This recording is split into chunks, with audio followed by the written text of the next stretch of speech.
बीमारियों के इलाज में होने वाले खर्च का बड़ा हिस्सा दवाइयों का होता है। हमारी टीम की एक सदस्य ने आमतौर पर काम आने वाली कुछ दवाइयों का एक प्रिस्क्रिप्शन डॉक्टर से लिया। फिर उन्होंने ये दवाइयाँ बाजार में एक केमिस्ट की दुकान से खरीदी। कितना? 2151। और यही दवाइयाँ उन्होंने जेनेरिक मेडिसिन्स की दुकान से भी ली।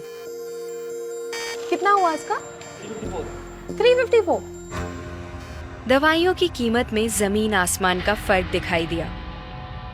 राजस्थान में कम कीमत में मिलने वाली इन जेनेरिक दवाइयों की शुरुआत की चित्तौड़ के पूर्व कलेक्टर डॉक्टर समित शर्मा ने।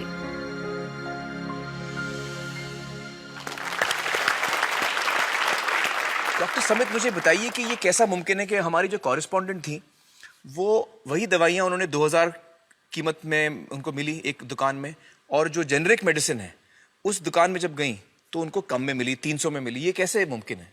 ठीक इसी समय प्रतिक्षण प्रतिपल एक ट्रेजेडी हमारे चारों ओर घट रही है। अर्थक्वेक की या कोई सुनामी की बात करें, उसमें जितने लोगों की जानें एक दिन में जाती हैं, उससे ज्यादा जानें प्रतिदिन इस ट्रेजेडी की वजह से जाती है। जी, वो क्या ट्रेजेडी है? वो ट्रेजेडी ये है साहब कि जो दवाइयों की जो वास्तविक कीमत है वो तो बहुत ही कम है, पर जो दवाइयाँ हम जब बाजार से खरीद के लाते हैं तो हमें वो 5 गुना, 10 गुना, 20 गुना, कई बार तो 50 गुना से भी ज्यादा दामों पे हम उसको खरीदते हैं।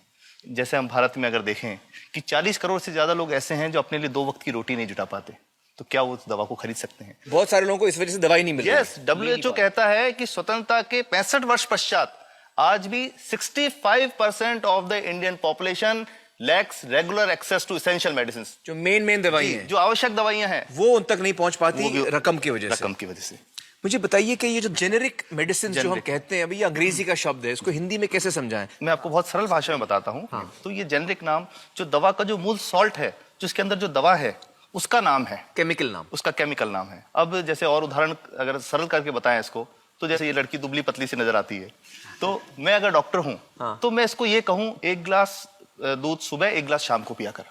पर चिकित्सा के व्यवसाय में दुर्भाग्य से हमारे देश में ऐसा नहीं हो रहा। हम ये नहीं कहते कि आप भैंस का दूध लेके आइए, हम कहते हैं कि वो रामू की भैंस का दूध लेके आना। यही ब्रांडिंग है। ये जब उसकी दुकान पे जाती है वो कहता है 500 रुपए लीटर है, लेना है कि नहीं लेना। तो जो 30 रुपए की चीज है वो 500 रुपए में मिलती है।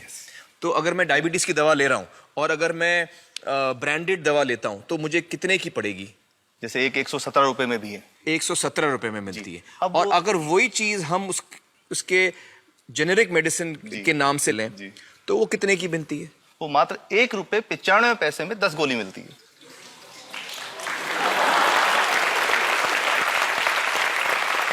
और दोनों गोलियों में कोई फर्क नहीं है किसी किस्म का? 100% समान, क्योंकि इसकी उत्पादन लागत ही इतनी है। उसका manufacturing, packaging, transport, retail margin, जो उसके मार्जिन जो हैं, जो हमारे ज्यादा वो सब मिला करके उतने की ही पड़ती है।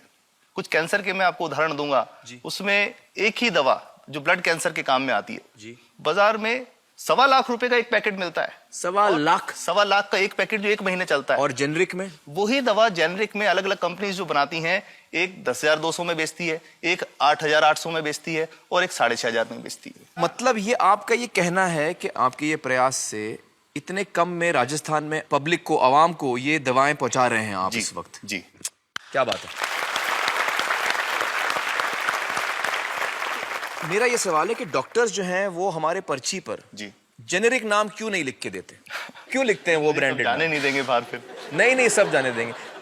जब एक नया मेडिकल प्रैक्टिशनर जब प्रैक्टिस शुरू करता है तो उसके पास जो कंपनी के जो मेडिकल रिप्रेजेंटेटिव्स होते हैं, सेल्स बढ़ाने का उनका काम होता है, मार्केटिंग प्रिंसिपल के हिसाब, सेल्स एजेंट होते हैं बेसिकली। फिर वो कहते हैं साहब आप हमारी जो दवा है यही लिखना, ये बहुत बेहतर दवा है, इससे मरीज ठीक होगा। और उनको डॉक्टर्स को लिखने के लिए उनको प्रेशराइज किया जाता है, उनको टेम्प्ट किया जाता है। तो ये इसमें बहुत बड़ा कारण है जो दवा की कीमत को उसकी वास्तविक कीमत से 5, 10 गुना, 20 गुना तक बढ़ा देता है। एक बहुत बड़ा कारण है, क्योंकि हमारे पास जब हम टेंडर करते हैं तो बहुत सारे कंपनी वाले आते हैं, जो भारत की जो सबसे बेहतर कंपनियां, जिसके भी नाम वो रेपुटेड कंपनियां जिनके नाम आप ले सकते हैं, वो सभी हमें वो उसको जो 70 रुपए की है उसको 2 रुपए में, 5 रुपए में दे रही है। 30 रुपए की दवा 2 रुपए में दे रही है। इतना ज्यादा फर्क। तो कंपनी तो दे सकती है और देना चाहती है और हमें देती भी है इतनी कम दामों में, हमें दे रही है ना, ये संभव तो है। अच्छा, मैं आपको बताऊंगा कि भारत से हम लगभग 45,000 करोड़ रुपए की जेनरिक दवाइयां प्रतिवर्ष विदेशों को निर्यात करते हैं। आप भेजते हैं दुनिया भर में जेनरिक, ये जो सस्ती दवाएं हैं आप विश्व भर में भेजते हैं, विश्व भर में हमारे लोगों को नहीं मिल रही। हमारे देश में महंगी है, हमारे देश में महंगी है, और अगर ऐसा है तो हमें कोई ईस्ट इंडिया कंपनी की जरूरत नहीं, हम वापस उसी दिशा में जा रहे हैं। आपने जब ये शुरू किया तो आपको कोई रेजिस्टेंस फेस करना पड़ा राजस्थान में? देखिए, जो प्रयास हम कर रहे हैं ये बेसिकली धारा के विपरीत बहने का एक प्रयास है जी। काफी थ्रेट्स भी हैं, क्योंकि इसमें माफियाज भी हैं, ड्रग माफियाज जो ऑपरेट करते हैं, और हम हमेशा ये बात कहते हैं कि हम 100 साल से भी पुरानी शोषण की व्यवस्था को बदलना चाहते हैं, पर हमने हमेशा डॉक्टर्स को दोषी नहीं माना जी। सारे डॉक्टर्स बुरे नहीं है, 50-60% तो जेन्युइनली वो चाहेंगे कि गरीबों को कम कीमत पे दवा मिल जाए, वो चाहेंगे। और आज भी ऐसे डॉक्टर्स हैं जो अपने घर से सैंपल्स ला करके अपने जेब से पैसे निकाल के मरीज का इलाज कराते हैं, ऐसे डॉक्टर्स आज भी हैं। बिल्कुल सही। तो मैं इनको एक उदाहरण भी बताता हूँ कि कैसे हमारे जो काम वाली थी उसका बच्चा था छोटा, इंसिडेंटली हम कुछ समय छुट्टी मनाने कोई बाहर गए, जब हम लौट के आए 10-12 दिन बाद, तो वो लक्ष्मी के साथ उसका छोटा जो बेटा था राजू, वो भी उसके साथ आता था जब, और मेरे बच्चों के साथ खेलता था, मेरे बेटे के साथ खेलता था। तो वो लक्ष्मी अकेली आई, राजू नहीं आया। तो हमने पूछा कि क्या हुआ, तो उसने जो बात बताई कि साहब वो उसको, आप गए थे, उल्टी दस्त हो गया था। उल्टी दस्त की बीमारी के लिए वो जब दवा लेने गई तो केमिस्ट ने उसको कहा कि इसके तो 400 रुपये लगेंगे। तो उसने कहा साहब मैंने खूब मांगा, मेरे पास 400 रुपये मुझे नहीं थे, और मेरा बच्चा रात को ही उसको दस्त आते रहे, वो खत्म हो गया। और मैं आपको ये कहना चाहता हूँ कि वो जो दवा लिखी थी कि वास्तव कीमत 1.5-2 रुपये ही है, तो वो बच्चे की जान बच सकती थी। 65 वर्ष के बाद भी अगर कोई बच्चा उल्टी दस्त से मर जाए तो मैं नहीं समझता इससे शर्मनाक बात कोई हम लोगों के लिए हो सकती है। और सबसे बड़ी बात कि इसे आसानी से बदला जा सकता है। हमें सबको एक समन्वित, एक संगठित प्रयास करने की जरूरत है। ये तो कुछ भी नहीं है, कोई नई फैक्ट्री खोलनी नहीं, कोई नई दवा नहीं बनानी, ये सब जो गलत चल रहा है इसको रोकना ही तो है।